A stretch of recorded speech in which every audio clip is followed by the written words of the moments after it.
Hey, I'm Jens and this video is about a very special lens, the Laowa probe lens. This is probably the greatest macro lens which has ever been produced. But why is no one using it for macro photography? Let's see what a professional macro photographer and Venus Optics, who actually produced this lens, have to say about this lens. Anyways, the sharpness is impressively good. The sharpness is impressively good? That does not sound too bad for a macro lens. Macro photography has never been easier. Macro photography has never been easier before? Okay. You should keep in mind that Venus is showing a guy hand holding the Laowa probe lens like this. That is pretty interesting. But before we're going to take a closer look on the image quality, I said we want to do macro photography. That's why we need a flash diffuser. My normal flash diffuser does not work because, the diameter of this lens is a little bit different. So we're going to start with building our own do-it-yourself flash diffuser for this special lens. And then we're going to compare it to a real macro lens or another macro lens with a bigger diameter to see if this is really capable for macro photography. The only things you need to build your own flash diffuser for this special lens is a white sheet of paper, a translucent sheet of plastic, some glue, scissors and some rubber bands. Cut out the shape, cut out a small hole and then fold everything together and fix it with the rubber bands to your lens. At the end I have just made some small adjustments like adding another rubber band like here and pull down the flash diffuser while the rubber band is connected to the lens. And I have also used a reflector sheet like this. I've put it on top of my flash to brighten up the flash and focus the light from the flash on the flash diffuser.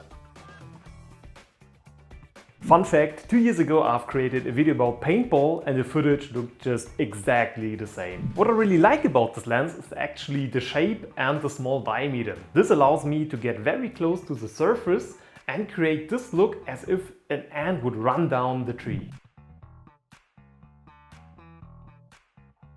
As a first test, I wanted to take an image of this butterfly. As you can see, it is at bright sunlight. So I had to change the position and cover the butterfly. Otherwise, this flash diffuser setup wouldn't have made any sense at all. That image was shot wide open. That means an aperture of f14 because the diameter of this lens is so small, it just offers apertures between f14 and f40. Maybe that is becoming kind of an issue, but we will see. The uncropped image looks actually pretty good. But when we zoom in, especially at 100%, the image quality is pretty, let's say not so satisfying. What do you think? That video footage was taken at 100 frames per second and it looks pretty horrible. I just wanted to show you how it looks when you film handheld with the continuous light turned off. You get a lot of noise because of that high aperture number. I have slowed down the footage 4 times because the camera shake is incredible when you go handheld. I have tried to take an image of this fly and I missed the focus point most of the times just because I was not able to hold this very long lens still, and it was everything, but it was really not easy. Macro photography has never been easier. A billion images later I had a couple of good shots. But this is a 24 megapixel image taken at low ISO. And when we crop in, the image looks horrible. That means that this lens produces 24 megapixel images which looks like 4, 6, maybe 8 megapixels, but not more. And this is a real issue for me because I'm not always able to get so close and shoot at the highest magnification possible. So I do a lot of cropping, especially macro photography. And a lens which is not sharp enough to allow me to crop a 24 megapixel image, that is really an issue. But hey, this lens offers a magnification of 2:1. So maybe there's actually no need to crop because we can get so close and capture a lot of detail because of the high magnification. Let's see how this looks like using the flash diffuser. What do you say? Laowa has built an LED ring into this lens and that is probably for a good reason. I actually didn't really like it because the light is so hard. But let's do some tests with the continuous light turned on. Maybe the image quality is getting better. The good news is that because the LED light is so bright and we're getting so close, we have no noise issues anymore.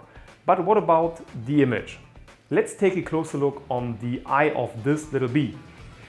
As I mentioned earlier, I don't really like hard light, and that is exactly the problem here, because there is no diffusion at all. We get this highlights on the eye And that is, yeah, maybe a matter of taste, but I don't like it. The sharpness is impressively good. Let's try real fast shutter speeds. Maybe this will increase the image quality. And then compare those images to heavily cropped images I took with a 90mm and a flash diffuser.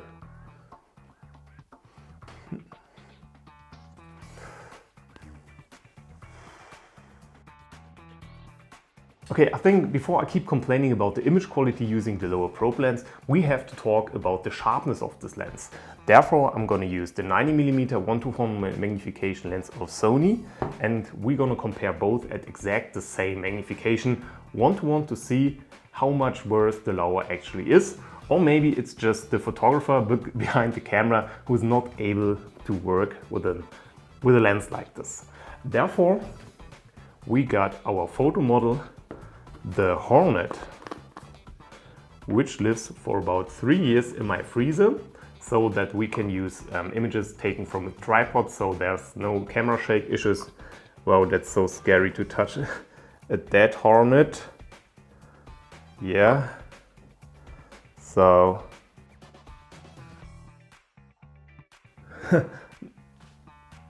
okay, I'm going to bring it into a stable position, take 2 images, both at 1:1 magnification, ISO 100, and then we're going to compare and see if this lens is really sharp enough to do macro photography.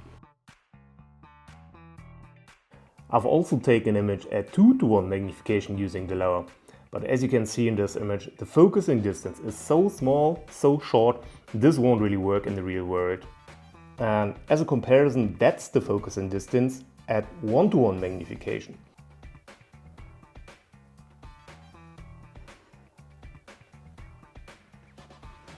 I know this comparison is not really fair, but the 90mm lens is great as a reference, especially because I just want to show you how much more detail you can capture with the same camera, the same amount of pixels, just with a sharper lens.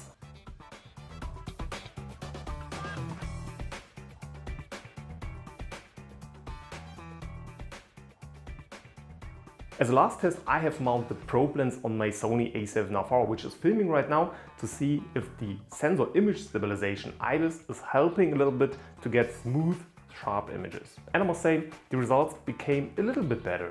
I have really complained a lot about this lens in this video. But so why did I actually buy this lens? I must say that I really like this bug eye perspective. I think this is the only lens in the world which can offer you this kind of perspective, which is really awesome. I must say that I'm really not a big fan using a tripod, especially when I'm outside shooting insects. But for this footage, for example, I have pressed the lens against a wall to stabilize it, and I got this image. What do you think of the reflection on the eye of the spider? Do you like it? Is it a feature or is it just disturbing? What is your opinion about this lens? I think the applications to use this one here are really endless. But most of the time you have to use a slider, especially for video. It is waterproof, so you could just dip it into your garden pond, for example, or in your mouth. Maybe there's also a niche for porn industry. Anyway, maybe you could also just dip it into a glass of champagne and film the bubbles.